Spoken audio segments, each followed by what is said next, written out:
everybody. Welcome to Sunday Night Ghost Stories Extra, because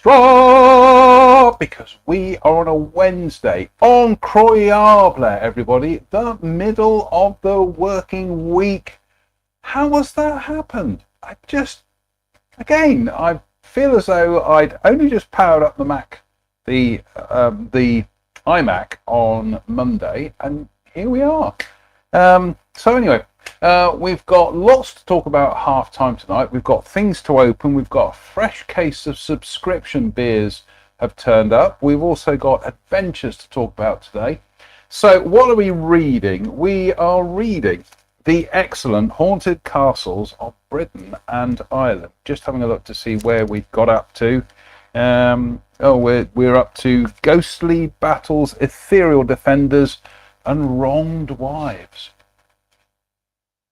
So, what are we drinking tonight? Well, we're on a 2-beer strategy tonight. We are kicking off with the Woodgate Dark Fruit Cider from, I think that's from Lidl, I do believe. Made in Somerset by, it is from Lidl. It's made in Somerset by trying to find the name of the blessed people. No, it doesn't say. No, how bizarre. Never mind, it's made in Somerset. That's all you need to know. Probably just down the road. 3.4%. So suitable for vegetarians and vegans. So that's good news. We're also washing it down with the Balmure from Lidl. Then, after half time, we have a new beer to try out. This is from Lidl. This is Forbel Triple. It's a Belgian beer. Brace yourselves, ladies and gentlemen. 8.4%. I couldn't even get the words out because I haven't even touched a drop yet. 8.4%. Oh my goodness me. So we'll talk about that when it's time to get cracking on with that. So we've got snacks, we've got things to open. Let's get on with the goddamn ghost story, shall we? So here we are. Ghostly Battles, Ethereal Defenders, and Wronged Wives. Soldier, rest, thy warfare over. Sleep the sleep that knows not breaking. Dream of battled fields no more. Days of danger, nights of waking. In our isles, enchanted hall, hands unseen, thy couch are strewing. Fairy strains of music fall, every sense in slumber dewing. From The Lady of the Lake by Sir Walter Scott, 1771 to 1832. So here we go. Surrey, West Sussex, East Sussex and Kent. For centuries, the southeast corner of England was the gateway through which passed successive waves of invaders. Celts, Romans, Saxons, Angles, Jutes, Vikings, and Normans all came this way. Moving inland, they built fortresses to protect themselves against the next possible invaders, and remnants of their defences still lie scattered across the landscape. Dover Castle's towering walls have commanded the road to London since the days of the Normans, while Scotney, Leeds, Hever, and Bodiam are as romantic and tranquil castles as you could ever wish to find. By contrast, the soaring ramparts of Rochester Castle and the sprawling walls of Pevensey were built for defence rather than for prestige, and are still as awe-inspiring today as ever they were in their stormy past. The ghosts that haunt these places include Anne Boleyn, a spectral dog, ghostly Roman soldier, and that staple of the spectral landscape of a white lady. Oh, I think we'll have a thunderclap, actually.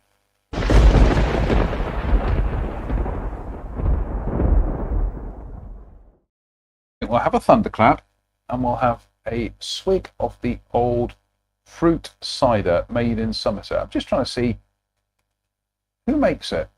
Dark fruit cider. Let me get to the bottom of this. Gives you the Lidl address, but doesn't tell you who the actual brewery are. Is it a brewery or? No, it just says dark fruit flavour apple cider. No, not a Robbie sausage. Never mind. Never mind. Anyway, in the magnificent Rush beer glass, courtesy of viewers Kirsten and Steve in the United States, Slanjmila.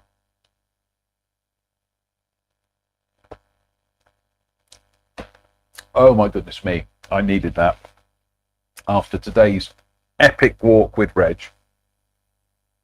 Anyway, Farnham Castle Keep, Farnham, Surrey, spectral rebuke of the stern-faced lady. A mysterious element emanates from the sombre ruin of Farnham Castle Keep, which, from its imposing hillside location, casts mysterious shadows across the town of Farnham below. Originally built around 1138, which is almost 2012, by Henry de Blois, Bishop of Winchester, the brother of King Stephen, the author, no. It was pulled down in 1154 when Stephen's successor, Henry II, set about righting the devastation wrought by the weak reign of his predecessor. A time when Christ and his saints slept, according to one chronicler.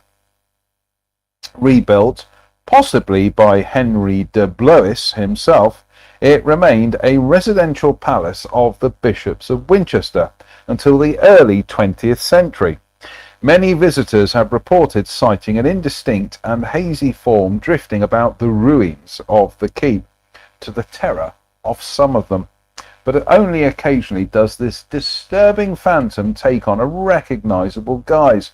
It assumes the shape of a stern-faced woman in a light-coloured gown who fixes startled bystanders with a fearsome look of admonishment.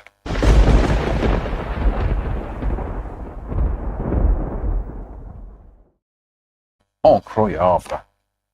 Definitely need some caption cards or something. Incroyable. Anyway, slange me by everybody.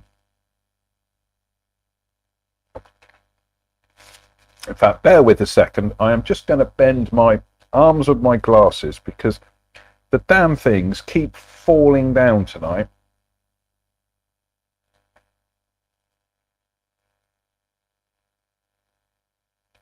That's better. That's much better. Right.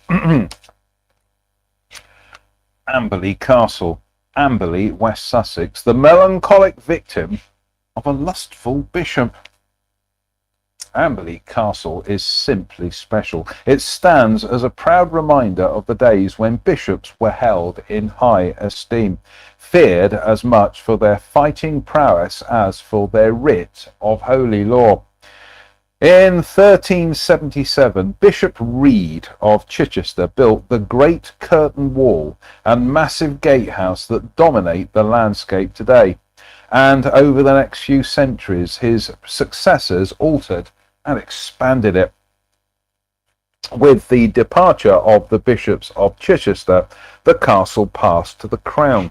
It was later caught up in the drama of the Civil War when, following his defeat at the Battle of Worcester in 1651, Charles II took shelter there prior to heading for Shoreham and exile. Purchased in 1893 by the then Duke of Norfolk, the castle remained in private hands and hidden from public view until 1989, when it became a luxurious country hotel. Obviously, a building of such glorious antiquity has had ample opportunity to acquire a resident ghost. Amberley's most famous harks back to those distant times when bishops could plunder and pillage with impunity. In the castle kitchen in the 1300s, there worked a serving wench who is remembered simply as Emily. This poor girl was powerless to reject the lustful attentions of the then bishop, and as a result found herself with child. The holy hypocrite deserted her and left her to die in excruciating pain during childbirth.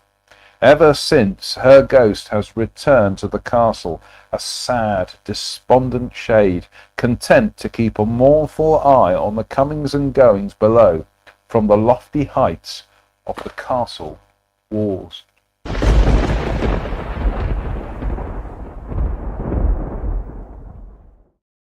I think we'll just do above. Wander among the stairways and passages of Farnham Castle at your peril, for many visitors have been terrified by stern-faced spectre. And previous pages, on a night like this, beneath the Roman walls of Pevensey Castle, William the Conqueror's army camped on their first night in England in 1066. No, so there's Farnham Castle. There we go. Everybody happy with that? Jolly good.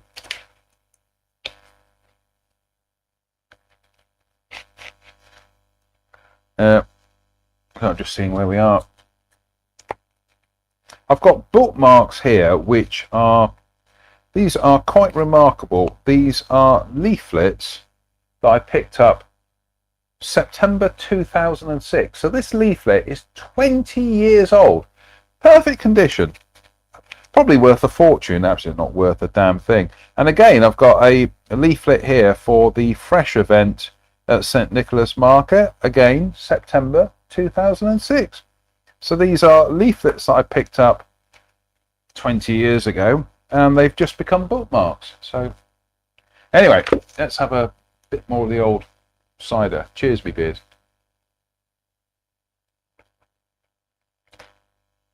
I think it's time for a bump element. So, that'll speed up the conclusion of the show. That Pevensey Castle, Pevensey, East Sussex, the fearless Lady Pelham, bracing its solid bulk against the ceaseless onslaught of the elements, its looming towers rising against the scudding clouds. Pevensey Castle is nothing less than a ruined testimony to bygone power. Constant threat of invasion from both land and sea caused successive owners to build for strength rather than for any other consideration. The castle has been besieged 4 times in its checkered past, without its enemies once managing to breach the defences. This speaks volumes about the sheer might of the battle-scarred walls that are blazoned with 17 centuries of history. The sprawling and impressive outer walls are all that remain of the Roman fort of Anderida, which was built between AD 280 and 340 to protect southern Britain against raids by Saxon pirates.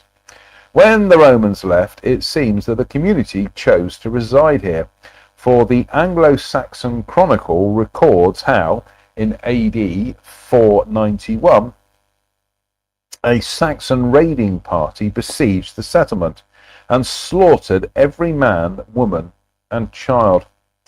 Thereafter, the fort disappears from historical records for almost 6 centuries until, on the 28th of September 1066, William, Duke of Normandy, arrived in Pevensey Bay to lay claim to the throne of England.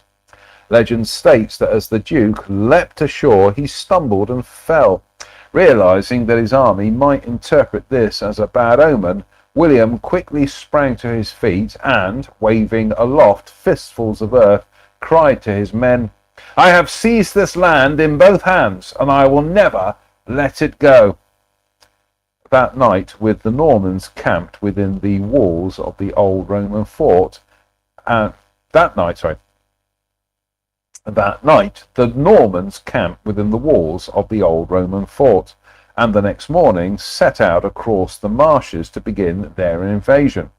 On the 14th of October 1066, William defeated the English King Harold at the Battle of Hastings and granted Pevensey to his half-brother Robert of Mortain. The castle that Robert built within the old Roman walls became one of the most important in southern England, and was never once stormed. The most famous of its sieges occurred in 1399 and may well have been responsible for the Pale Lady that is known to haunt Pevensey. In 1394, John of Gaunt, the second Duke of Lancaster, 1340 to 1399, appointed Sir John Pelham as Constable of Pevensey Castle. Following John of Gaunt's death in 1399, Richard II seized the Duchy of Lancaster. This provoked the Duke's exiled son, Henry Bolingbroke, 1366 to 1413, to head for England to win back his inheritance and topple Richard from the throne. Sir John Pelham threw his support behind Henry and set off to fight alongside him. During his absence, a Yorkist army besieged the castle, and its defence fell to the constable's wife, Joan. At the height of the siege, she managed to smuggle a letter to her husband, informing him of her plight. "My dear lord," she wrote, "I am here laid in a manner of a siege. Wherefore, my dear, may it please you, by the advice of your wise counsel, to give me remedy to the salvation of your castle." She held the enemy at bay until receipt of a letter brought John Pelham galloping to the relief of the garrison. On the 23rd of September 1399, Richard II was persuaded to abdicate, and Bolingbroke was declared King Henry IV. The anguish of the siege lingers at Pevensey Castle still, and many people have seen the misty form of a pale lady gazing anxiously from the upper walls. It is believed, though not proven, that the forlorn phantom is that of Lady Joan Pelham, whose spirit has been trapped by the trauma of those angst-filled days when she would scan the horizon seeking a distant speck that might signal her husband's approach and end her ordeal.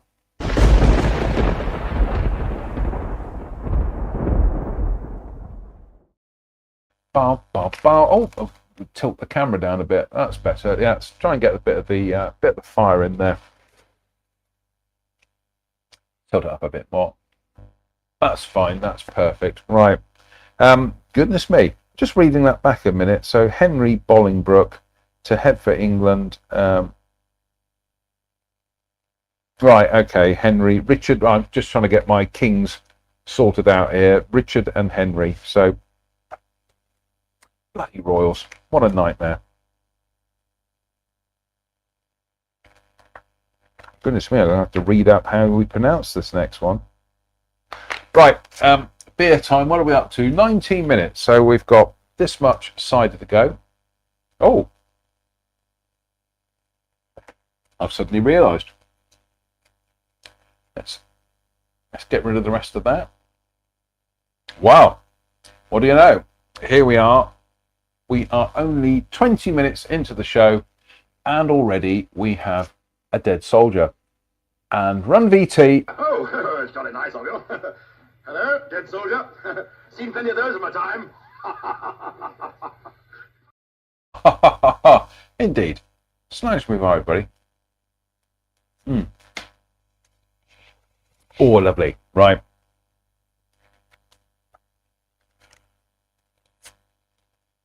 We've got some pictures here. Opposite top, a luxury hotel now occupies Amberley Castle, where a lustful bishop once held court. Opposite bottom, King Charles II of England, who set out from Amberley Castle for France and exile. The anguish of the victims of a siege at Pevensey Castle in the 14th century lingers still in the form of a pale lady who gazes out from the upper wall. So here we go. Luxury hotel. Happy with that? Jolly good. King Charles II, there he is. Boo! And Pevensey Castle. There we go. Taken with what looks like infrared film. Right, here we go. I don't know how you pronounce this. Hartsmonsue Castle. Hartsmonsue, East Sussex. the Phantom Drummer. Sir Roger de Fiennes built this imposing castle in 1441, which is just short of 23. Today it is owned by the Queen's University of Kingston, Ontario, and its soaring red brick walls, lofty turrets and deep moat, the result of a massive restoration in the early 20th century, are every inch the haunted castle of tradition. There is a tale that one of Sir Roger's sons attempted to force himself upon one of the girls from the village, but met with valiant resistance. She escaped his clutches by leaping into the moat, but her attacker managed to catch hold of her and drag her back into the castle, where he assaulted and then murdered her.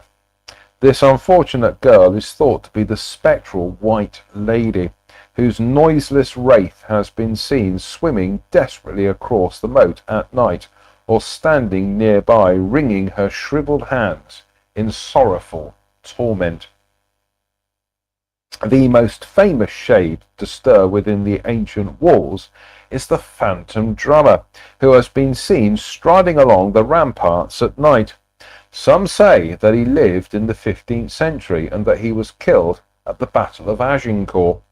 Ever since, he has beaten his own death tattoo, with showers of blue sparks cascading from his glowing drumsticks. Other accounts name him as Lord Dacre, who, for some reason, pretended to have died, but lived secretly in the castle with his beautiful young wife. To deter the attentions of the numerous suitors who came to woo his supposed widow, he donned a drummer's uniform, applied a liberal coating of phosphorus to his face, clothes and drum, and appeared as a fiendish phantom around the castle. His wife is said to have eventually grown so tired of his deceit that she locked him in his room and starved him to death. Angered at the indignity of his ignominious demise, his ghost has patrolled the castle and grounds ever since. Lord Dacre. I wonder if that's any relation to the Dacres who own the Daily Mail? Dreadful comic. Anyway, I think we'll have a thunderclap for that.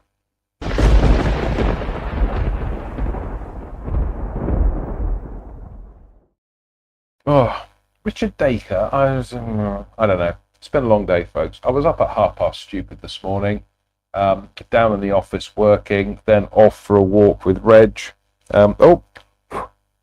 Nice tell I got a little green fly on me because I can feel them on the hairs on my arms. Yeah, so it's been a long day. Anyway, cheers me biz.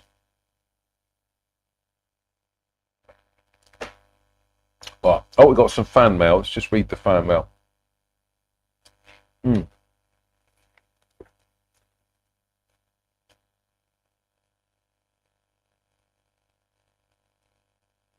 Oh, I can't read that out. I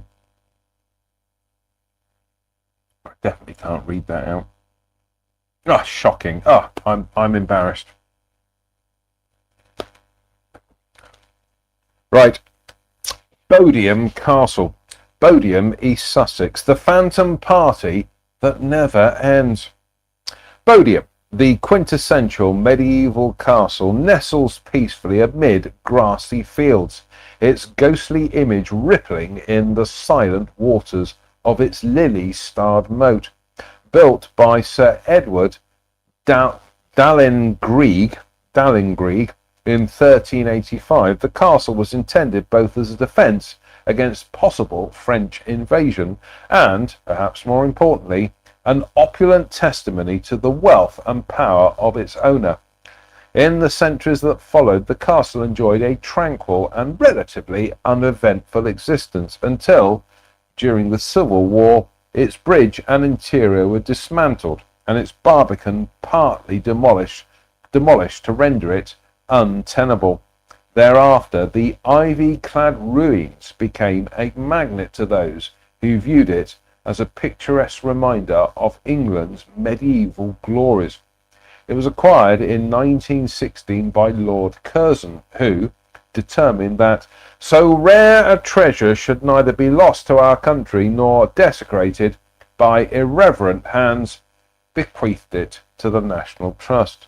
Today it is a secret and romantic place whose ancient walls, weathered by a rustic hue, exude an atmosphere of such charm and tranquillity that several past residents seem loath to depart and choose to linger here as spirit.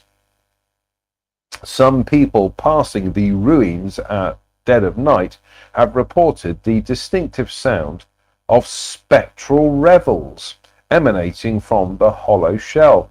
Others have told of hearing strange oaths and foreign sounding songs. Finally, there is the mysterious shade of a ghostly red lady, sometimes seen gazing from one of the towers, her eyes fixed upon some distant object, although what it is and who she was, nobody knows.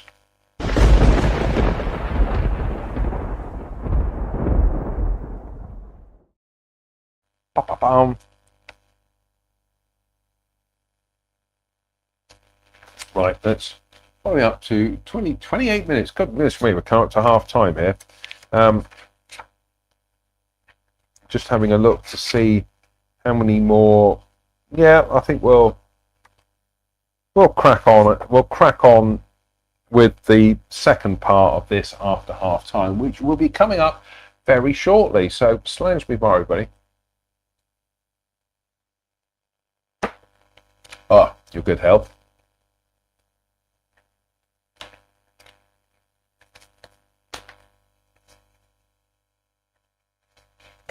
Hever Castle, Hever, Kent. The ghostly walk of Anne Boleyn. Hever is a castle in miniature. It possesses a grand dining hall that is a mere 12 meters, 40 feet long, a diminutive maze, and exquisite Italian garden.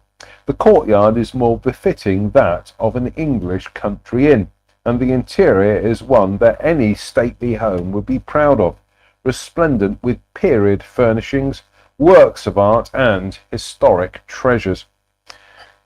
If none of these are reason enough to visit, then there is the possibility of a chance encounter with the ghost of Anne Boleyn. In 1460, Hever Castle came into the possession of wealthy London merchant Henry Bullen. It was his son Thomas who, in a concerted attempt at family aggrandizement, changed his surname to the more courtly Boleyn. His daughter Anne returned to Hever from France in 1521 and first met Henry VIII in the castle garden a year later. In 1525, Henry began an affair with Anne's sister, Mary. When Mary and her husband, William Carey, had a son the following year, who they named Henry, court gossip was rife concerning the boy's paternity. Thus, when Henry's lustful eye focused on Mary's younger sister, the king expected little more than a token resistance. The strong-willed Anne, however, had other ideas. If Henry wanted her, he would have to marry her, and thus began a game of chase in which the king, for once, was forced to fight for his quarry.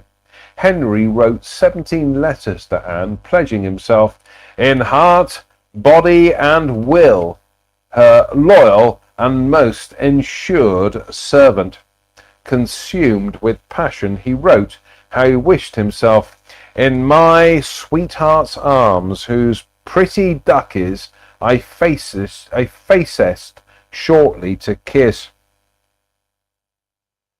Henry began his attempts to divorce Catherine of Aragon and created Anne Marchioness of Pembroke. She travelled with the royal retinue and was given her own apartments.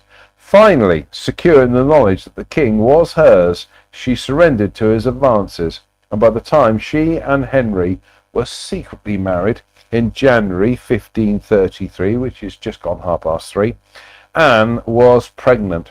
In the June of that year, her ambitions were realised when Archbishop Cranmer placed the crown on her head and declared her Henry's queen. It was a universally unpopular coronation. As far as most people were concerned, Anne was a witch who had seduced the king and whose unforgivable actions had resulted in a dreadful rift between church and state. In September, Anne gave birth to a daughter.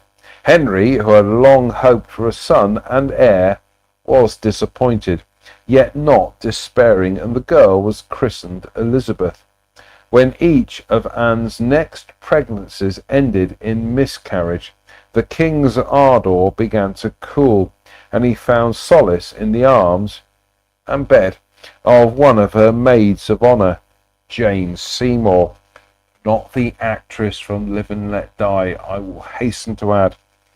He began paying attention to the gossip spread by Anne's detractors, and on the 2nd of May 1536, she was arrested and charged with treasonous adultery and incest with her own brother.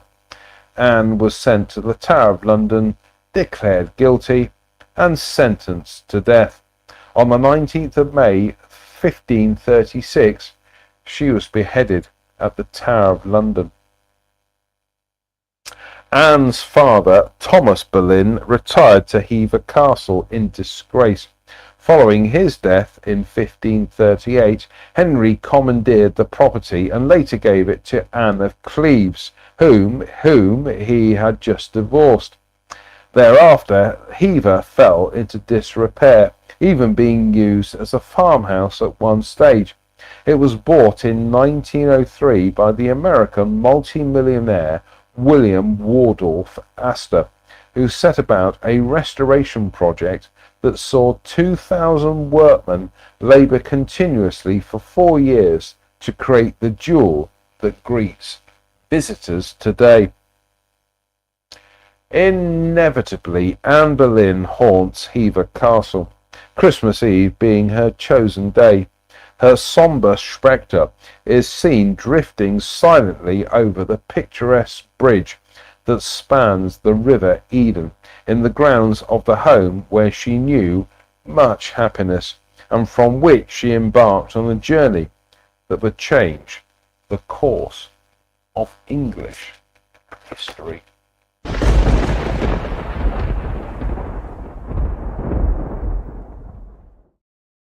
Oh my goodness me, ladies and gentlemen, we are at half time. Oh, we definitely need some snacks. So what are we on? The wasabi mixed rice snacks. Oh.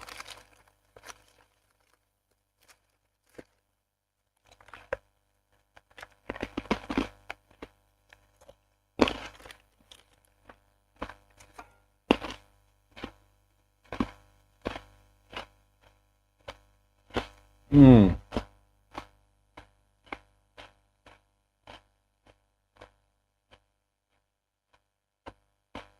Strange.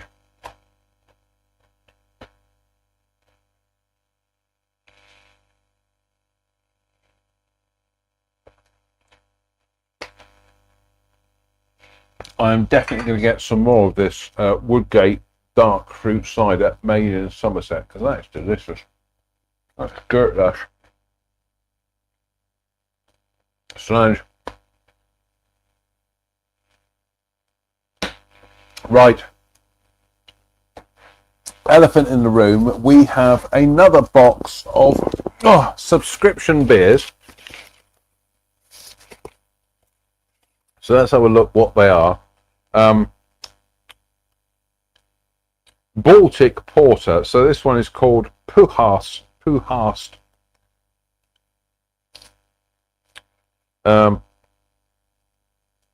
Puhast Brewery. Don't know what that one is, but anyway, there we go. Puhast, little thing over Seahorse on there. We also have, goodness me, what's this one called? Sudden Death Brewing.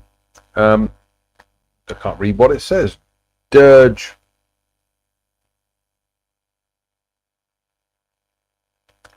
Black Lager. I can't read what it says because it's too dark. But anyway, there we go. Sudden Death Lager. I can't know if you can see that, but there we go. We have Warp West Coast IPA by Willie Bold.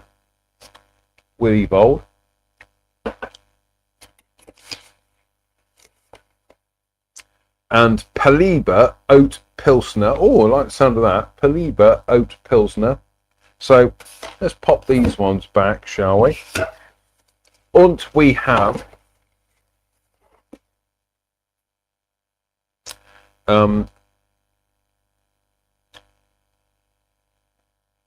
relic. I can't read what that says. Mikella. Yeah, Mikella. Ik bin Mango. Sorry, what it is. Mango beer, 3.4%. There we go. What was that one? West Coast IPA. That was 7.6%. Oh my goodness me. Let's dig down. We have Mikella again, New England Pale Ale, 4.3%. So, and we have again another Mikella West Coast Pale Ale, 4.8%.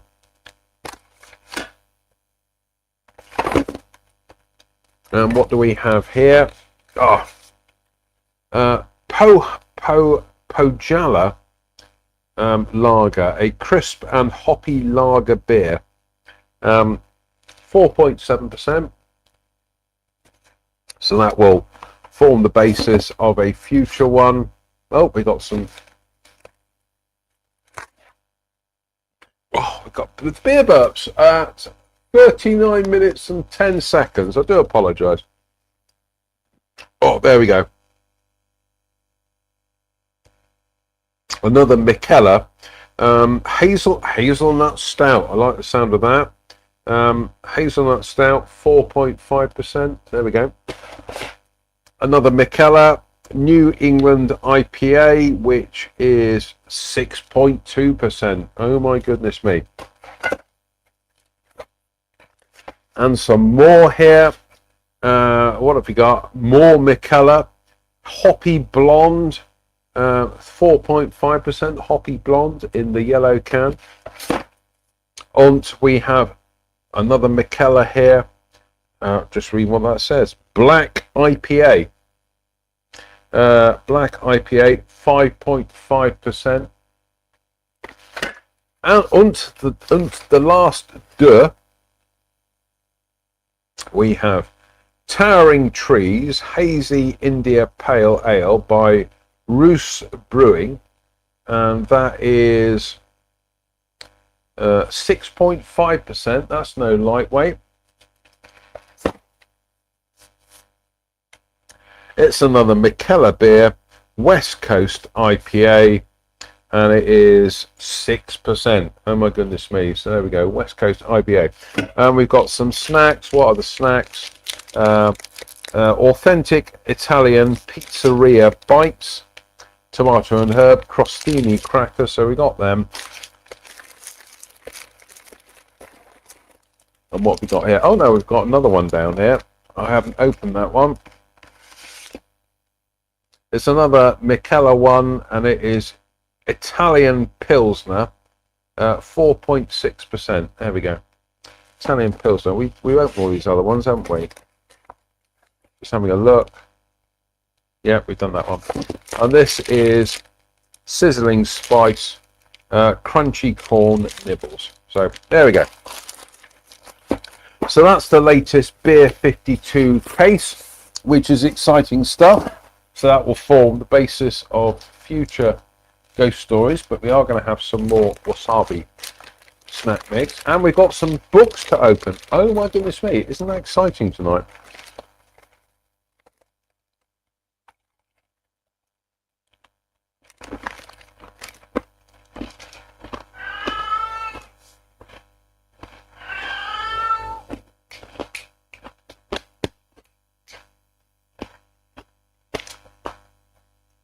And here he is, the star of the show.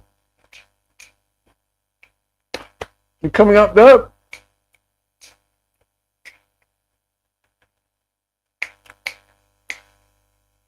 You have been sat outside on the patio by yourself.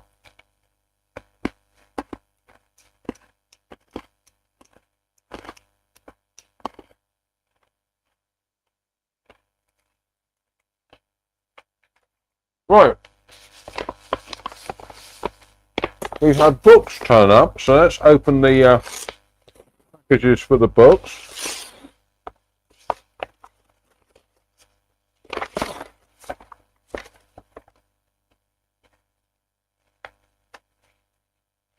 The Great Ghost Tour of Great Britain, Scotland by Richard Felix. So that was one of the books that we started. Derpy. We started reading one of his books the other week.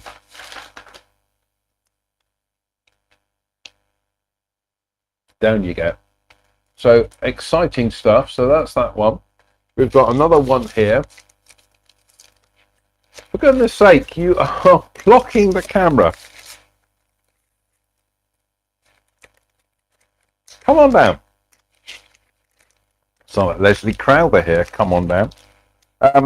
We've got another book here. Exciting stuff. What have we got here? Ghosts of Derby by Richard Felix again. God bless you, Richard.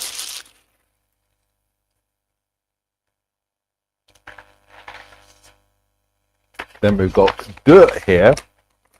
Oh, we'll keep those rubber bands for the old workshop. So we've got Dirt here. Oh, that is.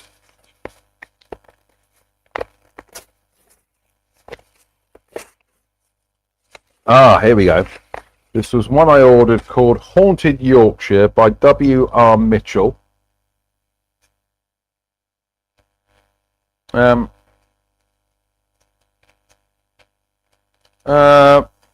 this might not be an easy one to read, but Haunted Yorkshire. That looks like fun. Then we got final one here. I don't know what this one is. I should know because I bloody ordered the thing.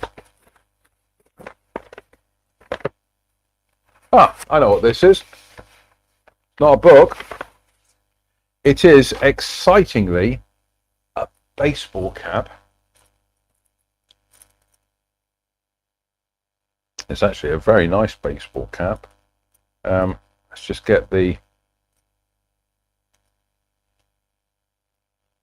It hasn't got Velcro. It's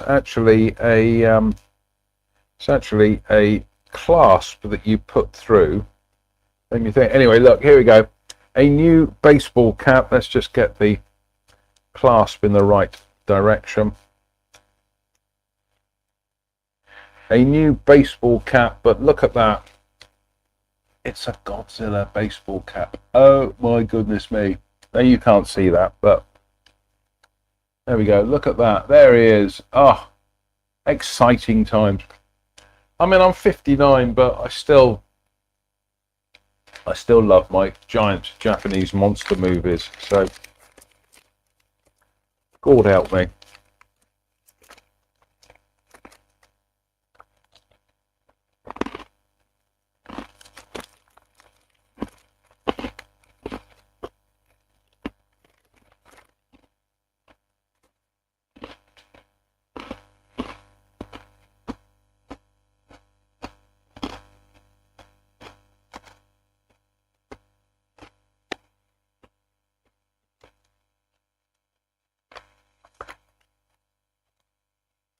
Right.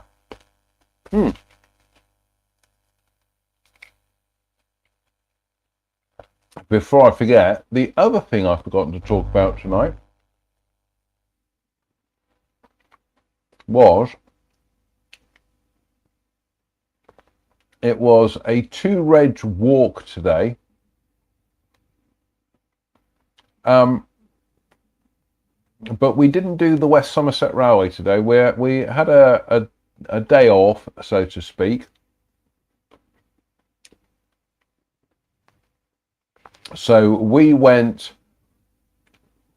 did one of our favourite local walks, which was Winscombe to Axbridge. Now this is the one that we tend to do. We do it a couple of times a year. One of our favourite times of year to do it is actually Christmas, when we're doing it in the dark.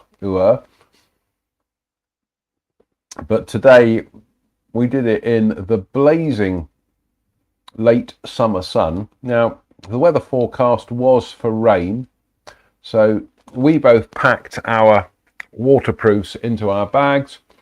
It was as hot as anything today. The sun was unrelenting. Oh my goodness me. But anyway, so here we go. Reg, who has beaten his Hodgkin's lymphoma cancer. Me, who has overcome a benign brain cyst. So there we are at Winscombe, which is the start and indeed the end of the journey. There is the Strawberry Line. Absolutely brilliant. We love this walk. That was, I think that was an ash tree or something. I can't remember. We did identify it, but that was quite interesting. Actually, I'm going to identify it now. I can tell you what that was.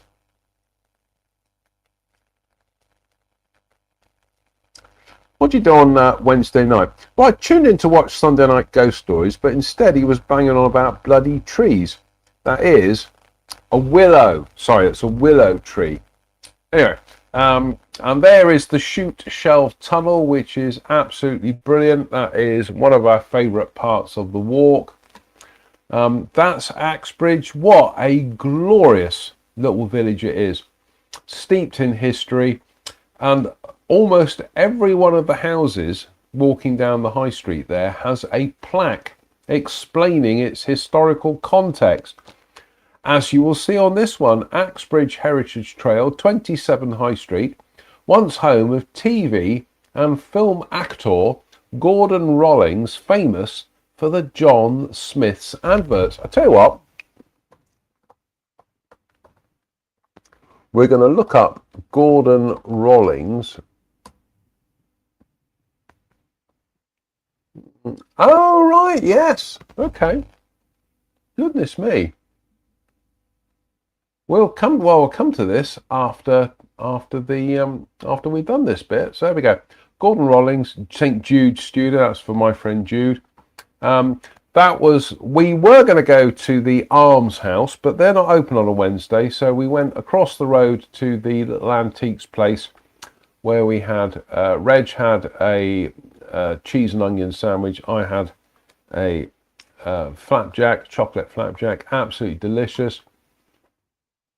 On the way back, walking back up the high street, saw that building there with a house there with a splendid Ukrainian flag, and the fact that it was painted what we effectively call Sky Type S, which is the colour used by the Royal Navy. I know, boring stuff, but there we go. I like that house there. That's called October House with the red door. This is the beauty of Axbridge. It's so quirky. And there's Reg pointing to the Strawberry Line, which was what we were walking on today. And there is the signage for the Strawberry Line. And there's Reg reading the signage for the Strawberry Line, which, it has to be said, this sign, most of it is faded away. Needs a new sign, Strawberry Line. So there we go. And that was a little picnic table looking out over towards almost the Mendips. And there's Reg walking back to the Chute Shelf Tunnel. And there we are, keep left. Good advice for the country politically, I feel. And there we are in front of the Chute Shelf Tunnel. Those were cherry plums that we saw. Apparently very edible. So I might have a couple after the show when I've finished my dinner tonight. That was a little market we went into. I like that sign. That did make me laugh a bit. And finally, having dropped Reg off, I was driving back down the seafront because of the one-way system. So it was an opportunity to gurn in front of Clevedon Pier, which, oh my goodness me, what a thing of beauty that is. So that was today's walk, 5.80 miles. And there is the little detour we did at the end because Reg said, oh, this is a shortcut. No, it's not a shortcut, Reg, as you can see. So there we go. It was a brilliant walk, absolutely fabulous. Fingers crossed, we'll be back on the West Somerset Railway next Wednesday. Now, Gordon Rollings, who was the guy who lived in Axbridge High Street, share screen, share screen, share screen. Here we go. So this is Gordon Rollings. So you may recognize him from some of his television exploits. I'm just going to, there we go. You may recognize him from some of his television exploits. Only one picture, so thanks Wikipedia. So I tell you what, we'll go to Google Earth.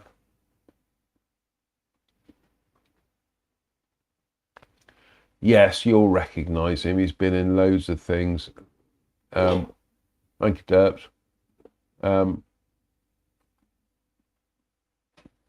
Yeah, you'll know who he is. Actor from Yorkshire, ended up in Axbridge of all places. Goodness me, he had non-speaking parts in Superman 2 and Superman 3. He is best known for the John Smith Bitter adverts in the 1980s, where his long-suffering wife was played by Jane Freeman, who was in Last of the Summer Wine.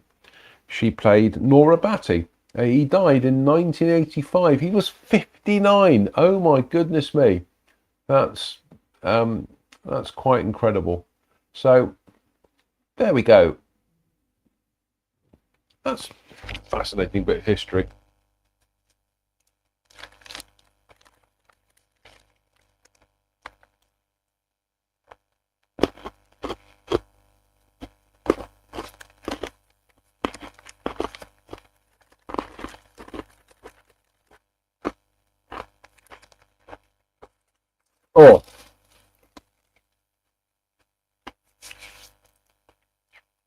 Oh my goodness me, that wasabi rice, that wasabi snack mix goes right up your nose.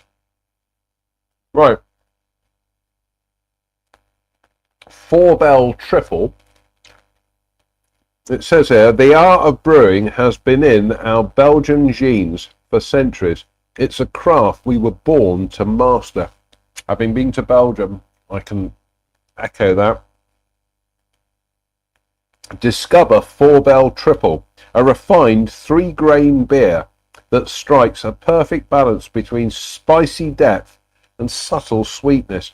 Unlock its rich flavour and be surprised by the complexity in every single sip. The key to an exclusive taste experience. 8.4%. Look at that. Incroyable. 8.4%. So,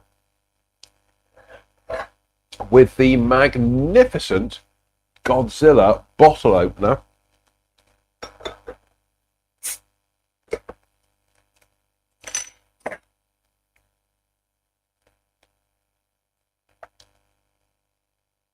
that's going to be, oh, today's it, that is going to be quite fizzy. So let's have some more of the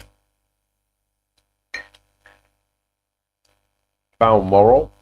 Is it Balmoral? Balmuir. I do apologise.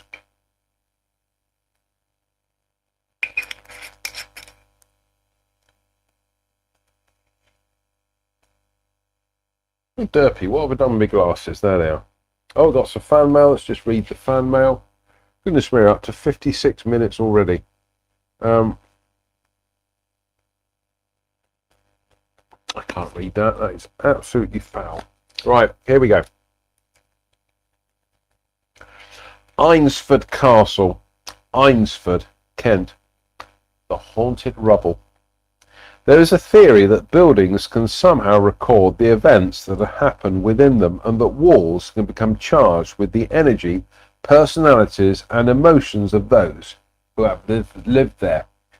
It's called the Stone Tape Theory by the British author, writer Nigel Neal, creator of Quatermass. And it was a play he did back in the mid-70s. Absolutely brilliant. So, all the beer burps again, do apologise. Many people who visit the ruins have commented... Sorry, that again. There is a theory that buildings can somehow record the events that have happened within them, and that walls can become charged with the energy, personalities and emotions of those who have lived there. Being one of the earliest examples of a stone enclosure castle in England, the coarse flint rubble of Eynsford Castle, built by William de Eynsford in 1088, has had almost 1,000 years in which to accumulate a veritable library of sensations. Many people who visit the ruins have commented on a certain cold spot at a particular place in the moat, which now stands empty. It may be a warm summer's day, and the rest of the castle might bask in brilliant sunshine, but at this location the air is always icy cold. Over the years, parts of the castle over the years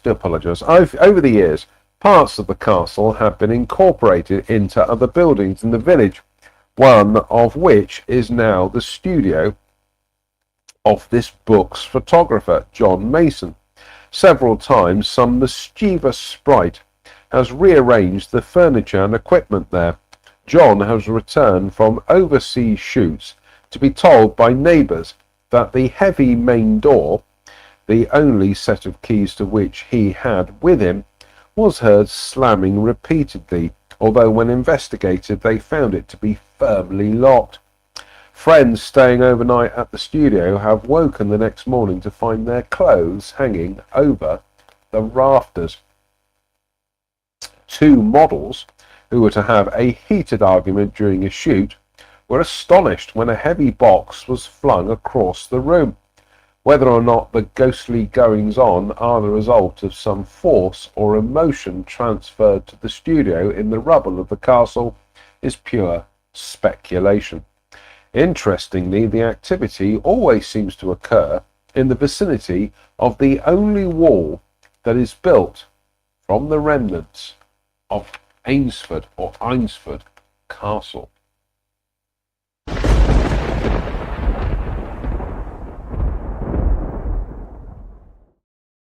Ba-ba-bam. Do you know what, folks? I get the funny feeling we might actually finish on this chapter tonight. But before we do that, we've got to have some of this 8.4% beer. 8.4%. Goodness me. Right. Derp is up on the windowsill, glaring at me. So,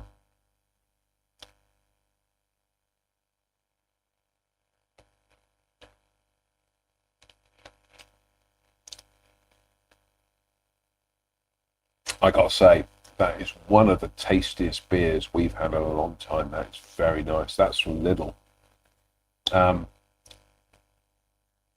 Yeah, we'll be getting more of this. It says the key to an exclusive taste experience. Well, this is the thing, is that two of our favourite beers, the chocolate stout and the coffee stout and the chocolate stout from Aldi, have gone up a massive 30 pence. So they used to be about £1.70. They're now £2, 9 pence a bottle. I like them, but but not that much. So I might get them in moderation in future, but we're going to try other beers a bit like this 4-bill triple from Lidl. So winner Christmas dinner.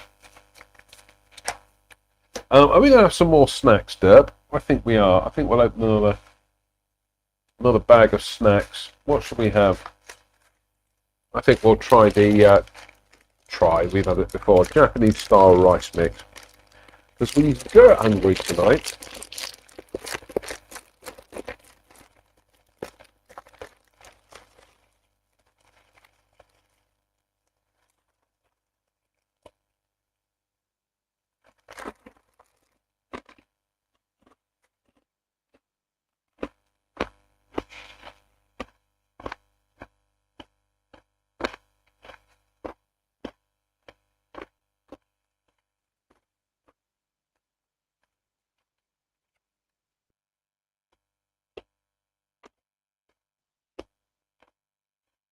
Right.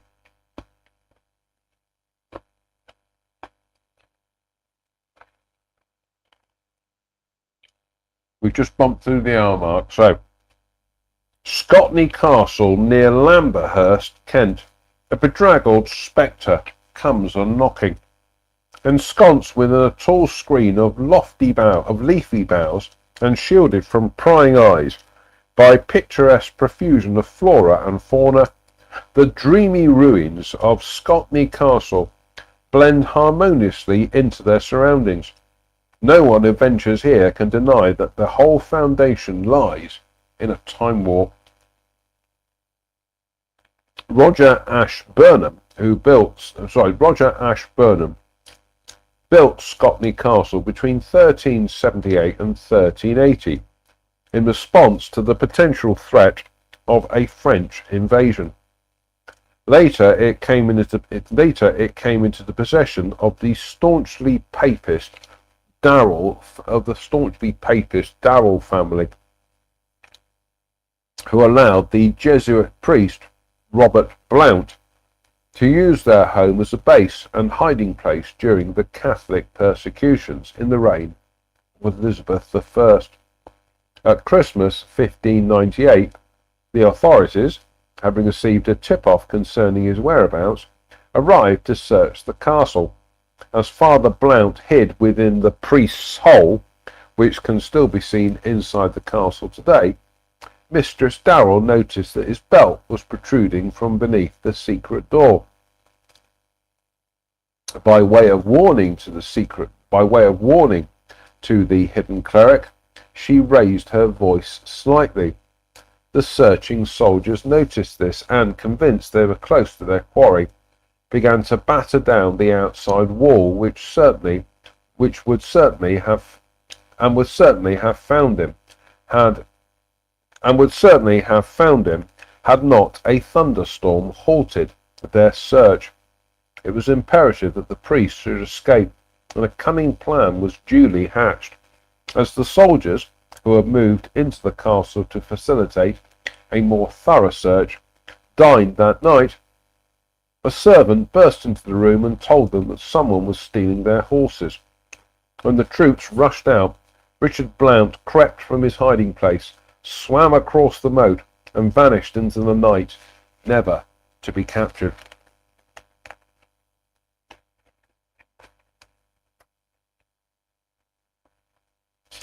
We haven't finished that particular chapter, but we are going to have a quick swig of the old beer. So,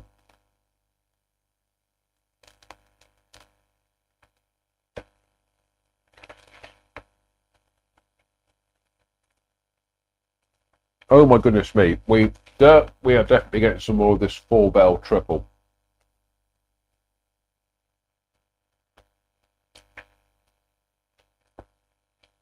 That is absolutely beautiful. It reminds me of my trip to Belgium, Check's Notes, 33 years ago. Oh, that's lovely. And what do you know? Another dead soldier. And run VT. Where I can find the button. Run VT. Oh, it's jolly nice of you. Hello, dead soldier. Seen plenty of those in my time.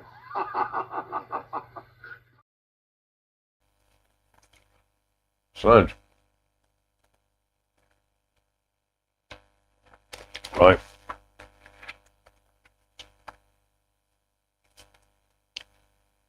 In the mid-17th century, William Darrell demolished much of the old castle and used its stone to build the magnificent East Range, the romantic ruin of which is one of the glories of the castle garden today.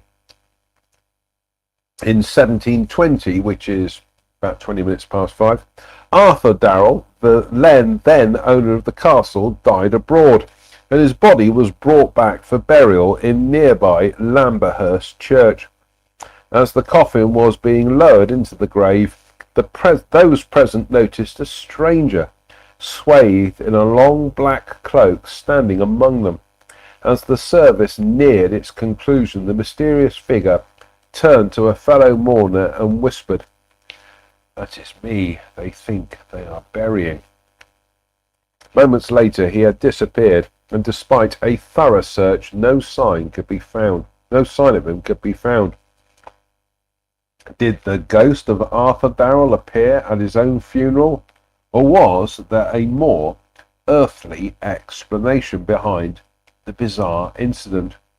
It has been suggested that Arthur may well have faked his own death to free himself from the baleful pursuit of his litigious sisters, who resented the fact that he had inherited the family estate.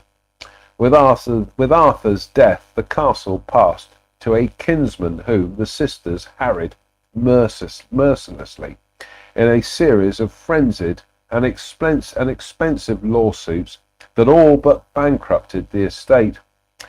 Arthur, meanwhile, used the cover of his supposed death to set himself up as a smuggler, living a secret existence in the grounds of Scotland. One day an excise officer almost caught him, but Arthur murdered the man and flung his body into the moat. Thereafter he fled the estate and vanished. Ever since there have been frequent reports of a bedraggled figure that staggers from the moat and moves slowly towards the old castle where, having knocked soundlessly upon the door, it melts away into thin air.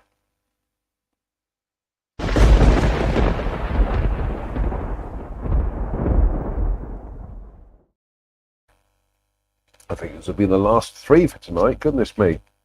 We is a bit pooped at the moment. Yeah, last. Under trois. Oh, it's just lovely beer. We're definitely getting some more of this, Derps.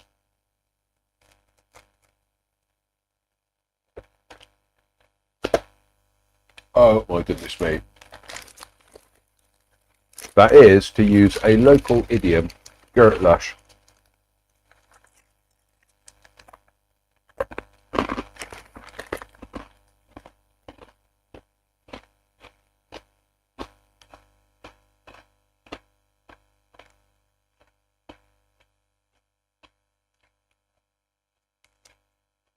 In the magnificent United Federation of Planet Shot Glass, again courtesy of viewers Kirsten and Steve in the United States. Slange me bar.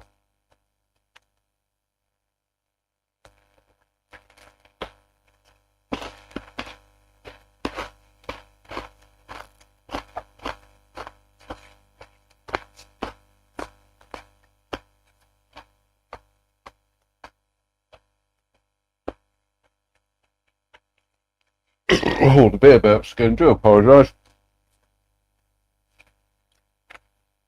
Rochester Castle, Rochester, Kent. The White Lady's lofty domain. The Great Keep of Rochester Castle, one of the largest such structures in England, is a forbidding fortress that still dominates the Medway, as it has done for almost 1,000 years. Built by William de Corbeil, Archbishop of Canterbury in the early years of the 12th century, it remained under the authority of his successors until 1215, which is 12:15, when King John laid siege to it for 7 weeks. The king's forces battered the garrison into submission with a constant barrage of heavy rocks launched from 5 massive catapults, accompanied by an endless volley of crossbow bolts.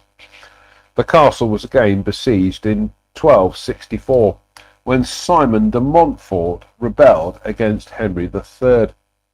In de Montfort's army was a knight named Gilbert de Clare. He was the rejected suitor of Lady Blanche de Warenne, who was now holed up inside the castle with her fiancé, Sir Ralph de Capo. A week of battering by stone-throwing machines caused heavy damage to the castle.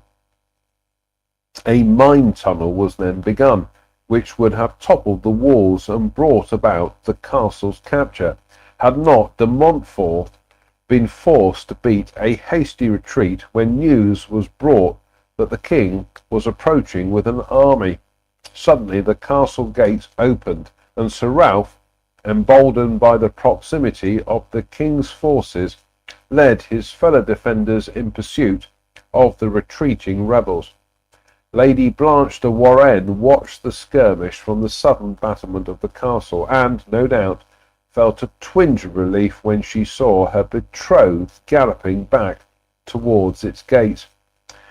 Unfortunately, it was, in fact, the dastardly Sir Gilbert de Clare, who, having donned an identical surcoat to that worn by Sir Ralph, was able to ride unchallenged into the castle and climb the ramparts, where he seized Lady Blanche. At that moment Sir Ralph looked up from the fighting and saw his lover struggling against a vicious assault. He seized an archer's bow, took aim, and fired an arrow high into the air. Tragically, it glanced off de Clare's armour and killed Blanche. That night her ghost was seen walking upon the battlements, the arrow still protruding from her, and she has walked her time-worn path ever since, a forlorn figure whose dark hair, streaming in the breeze, provides a vivid contrast to the brilliant white of her dress.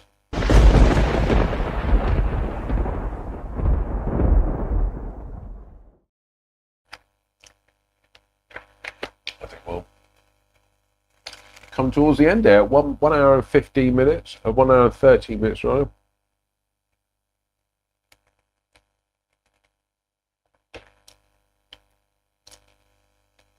Slow. Thank you for reminding me, Derp. I had been watching the new series of Futurama on Disney Plus. Then went back to the previous series, started watching a couple of episodes, and realised I hadn't seen this series. So I think it's about series 15. I hadn't watched it at all. So I've got a whole new series of Futurama to watch on top of the new series. Exciting times. Anyway, Leeds Castle, Leeds, Kent. The Black Dog of Leeds. This fairy tale stronghold is one of the most beautiful castles in England. It stands on 2 islands surrounded by a tranquil lake, and has seen much English history washed around its walls. The current castle was begun in the mid-13th century, but was handed over to Edward I in lieu of certain debts by its then owner William of Leybourne. Edward II besieged the castle in 1321, which is almost 1:30, when Bartholomew of Badlesmere, holding it as a gift for the monarch, refused entry to Queen Isabella of France, wife of Edward II. Richard II was imprisoned at Leeds, and it has been home to so many royal wives that it is called the Castle of the Medieval Queens of England. Continuously added to by successive owners, a good proportion of what survives today was built as recently as 1822, by which time the old fortress had acquired the ghostly Black Dog, whose appearances often presage bad luck, or even death for the occupants. Its origins are said to lie in the demonic dabbling of Henry VI's aunt Eleanor of Gloucester, who in 1431, which is almost 2:30, was found guilty of practicing necromancy, witchcraft, heresy, and treason, and was imprisoned at Leeds Castle for the rest of her life. Perhaps the hound results from some ancient spell cast by this formidable lady, and which has lingered around property, should be the property, and has lingered around property ever since.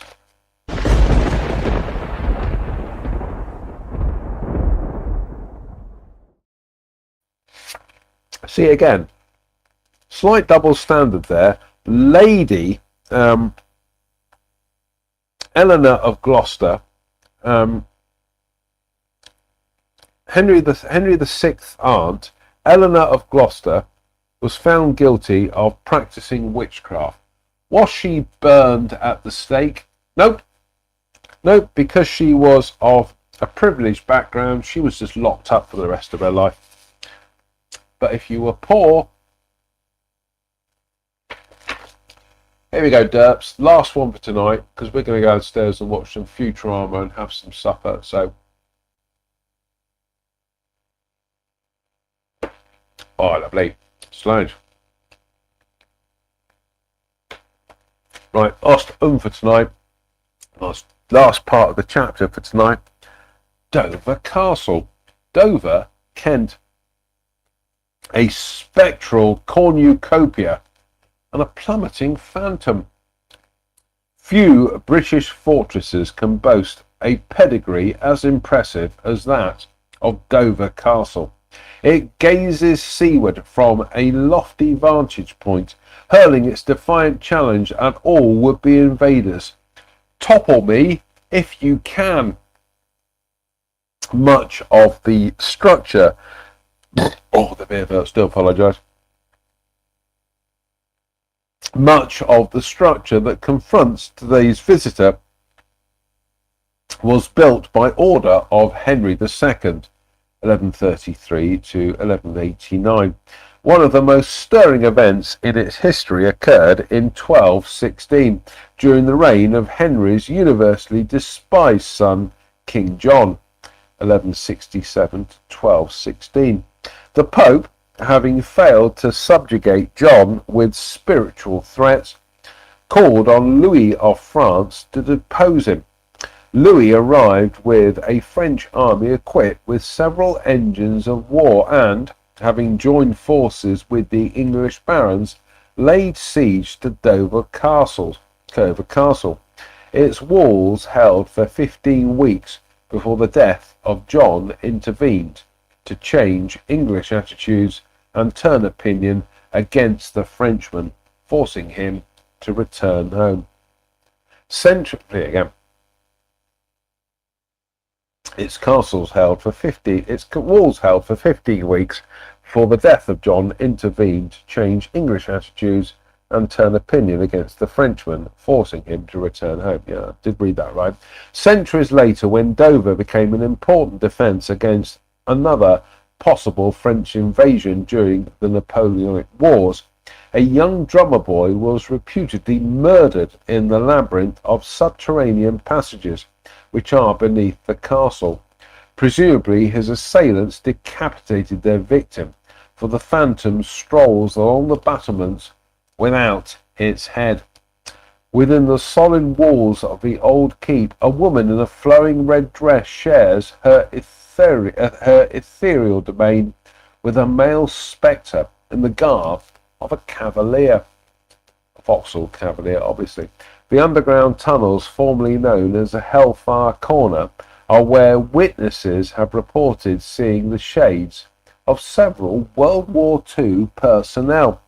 They're also where an American couple heard screams and cries, which they considered to be impressively realistic sound effects, until told by staff that there were no such recreations at the castle. Invisible whispering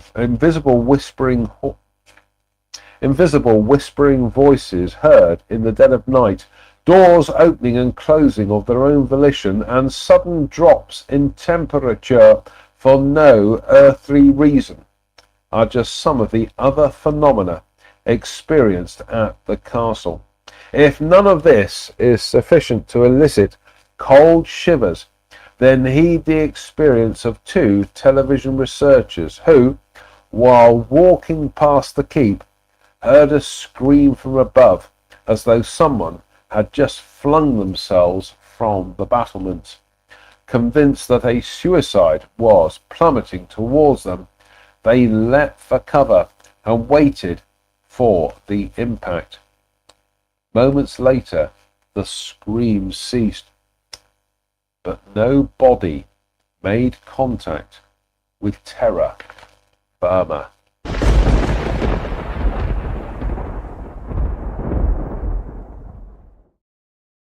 Right, last bits for tonight. Every Christmas Eve, the beautiful grounds of Hever Castle are visited by Anne Boleyn, the once loved and thereafter rejected wife of King Henry VIII. Below, King Henry VIII of England, whose despotic actions helped swell the country's ghostly populace. So there we go. There's Hever Castle. There's Henry VIII. I'm Henry VIII. I am. The plain early stone enclosure of Ainsford Castle has been enlivened by some very disturbing noises and sensations.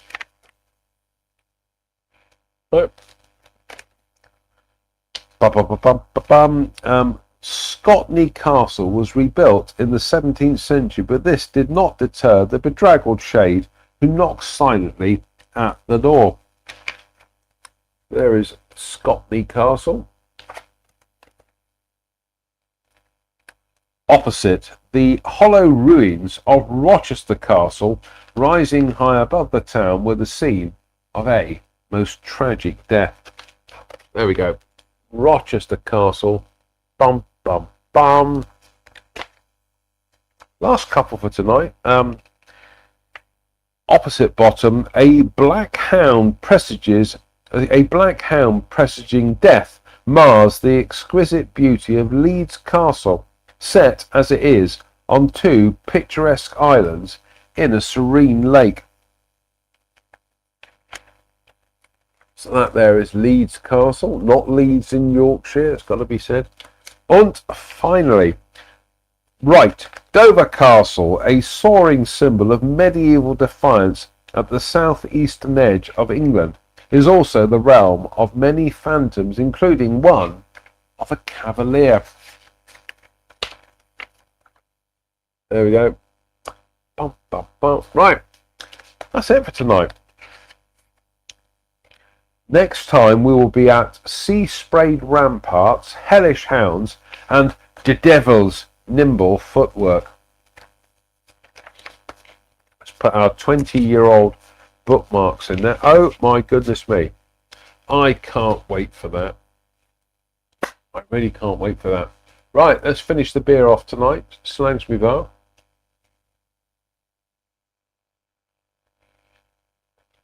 Oh, your good health. Oh, delicious. Deliciouser. Goodness me, did we do... I can't remember if we did a dead soldier for that. I'm sure... Do you know what?